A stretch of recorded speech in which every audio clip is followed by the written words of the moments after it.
இருப்பீர்கள். நல்லா கவனிங்க, ஜெபத்தை பத்தி இங்க ஆண்டவர் பேசுறாரு.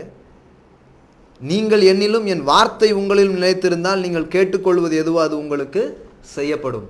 அப்போ ஜெபம் பண்றதுக்கு முன்னாடி வார்த்தை, அந்த வார்த்தையில என்ன வாக்கருளப்பட்டிருக்கிறது, கர்த்தருடைய நோக்கம் என்ன, கர்த்தருடைய சித்தம் என்ன, அதெல்லாம் புரிந்து கொண்டு இப்போ ஜெபிக்கிற ஒரு ஜெபம் தான் வெற்றிகரமான ஒரு ஜெபம். பாருங்க, அப்படி நாம் ஜெபிக்கும் போது நாம் கேட்டுக்கொள்வது எதுவோ அது உங்களுக்கு செய்யப்படும்.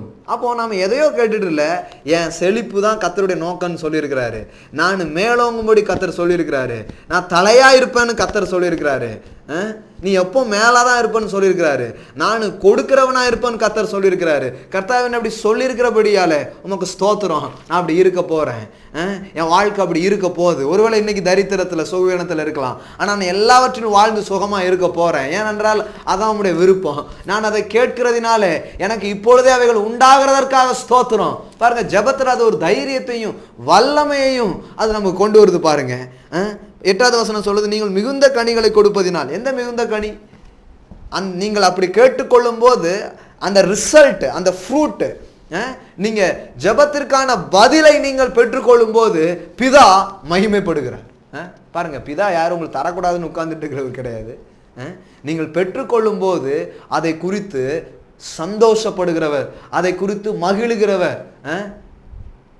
நாம ஜெபிச்சு அதுக்கான பதிலை பெற்றுக்கொள்ளும் பொழுது தேவன் அதில் அதிக சந்தோஷப்படுகிறவராக இருக்கிறார். எல்லாவற்றிலும் வாழ்ந்திருக்கிறத பத்தி நம்ம பார்த்துட்டு இருக்கிறோம். நல்லா கவனிங்க.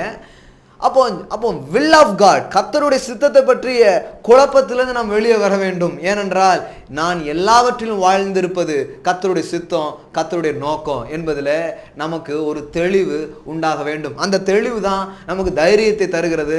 கர்த்தரிடத்தில் அப்படிப்பட்ட காரியங்களுக்காக விசுவாசிக்க நம்மை நடத்துகிறது. அப்படி விசுவாசித்து நாம் ஜெபிக்கும் பொழுது ஜெபத்திற்கான பதிலை நாம் பெற்றுக்கொள்கிறோம். பாருங்க, நம்முடைய ஜெபமும் வெற்றிகரமான ஜெபமாயிடும். நான் ஏதோ ஜெபத்திற்கோ உபவாசத்திற்கோ எதிரா நான் ஒன்றும் பேசிட்டு இல்லை. நல்லா கவனிக்கணும். பாருங்க, அப்புறம் மாற்றி சொல்லிட்டு இருக்க கூடாது, அவர் இதெல்லாம் தப்புன்னு சொன்னாருன்னு சொல்லி. நீங்க ஜெபம் பண்ணுங்க, உபவாசிங்க, நம்ம எல்லாம் செய்யும் போது முதலாவது கர்த்தருடைய வார்த்தையை கவனிக்கணும். ஏனென்றால் தேவனே அதற்கு முக்கியத்துவம் கொடுத்திருக்கிறார். வேதம் சொல்லுகிறது, தேவன் சகல பிரஸ்தாபத்தை காட்டிலும் தம்முடைய வார்த்தையை அவர் மகிமைப்படுத்தி இருக்கிறார். தம்முடைய வார்த்தைக்கு அவர் முக்கியத்துவம் கொடுத்திருக்கிறார். பாருங்க, ஆதியிலே வார்த்தை இருந்தது, அதுல இருந்து தான் துவங்கும் எல்லாமே.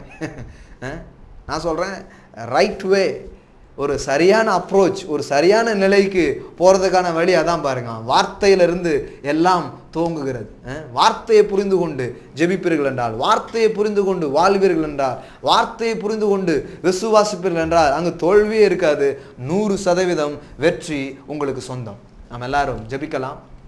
அன்பின் பரலோக பிதாவே, கர்த்தராகிய இயேசுவின் நாமத்தில் உம்முடைய சமூகத்துக்கு வருகிறேன். பொருளாதார செழிப்பை குறித்து கடந்த வாரங்களாக நாங்கள் தியானிக்க எங்கள் செய்த கிருபைகளுக்காக நன்றி. உம்முடைய வார்த்தையின் வெளிப்பாட்டுக்காக ஸ்தோத்திரம். புதிய இதயத்தோடு திறந்த மனதோடு வேதவசனத்தின் போதனையின் இடத்துல திரும்புகிற, உம்முடைய வார்த்தையின் இடத்துல திரும்புகிற ஒருவருக்காக ஸ்தோத்திரம். பிதாவே, உம்முடைய வார்த்தைகளை ஏற்றுக்கொள்வது உண்மையை நாங்கள் ஏற்றுக்கொள்வது. ஏனென்றால் வேத வார்த்தைகளும் தேவனும் ஒன்றாயிருக்கிறார் என்று நாங்கள் நம்புகிறோம். பிதாவே, இப்படி வார்த்தைகளை நம்புகிற விசுவாசிக்கிற ஒவ்வொருடைய வாழ்க்கையில இப்படிப்பட்ட செழிப்பு, ஆத்தும செழிப்பு, சரீரத்தில் சுகம், வாழ்க்கையில எல்லா நிலையிலையும் வாழ்ந்திருக்கக்கூடிய அந்த நன்மையை நோக்கி அவர்கள் பயணிக்கட்டும்.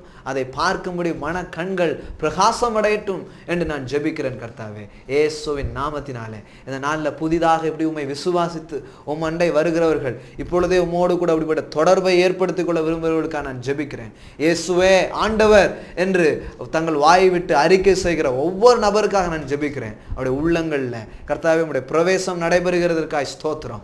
அவருடைய வாழ்க்கையில் அப்படிப்பட்ட நல்ல புரிந்து கொள்ளுதல் உண்டாகிறதற்காக நான் நன்றி செலுத்துகிறேன். இயேசுவின் நாமத்தில் இப்படிப்பட்ட நிறைவான வாழ்வர்கள் அனுபவிக்கட்டும் என்று உம்முடைய நாமத்தினால் ஆசீர்வதிக்கிறேன். எங்கள் நல்ல பிதாவே.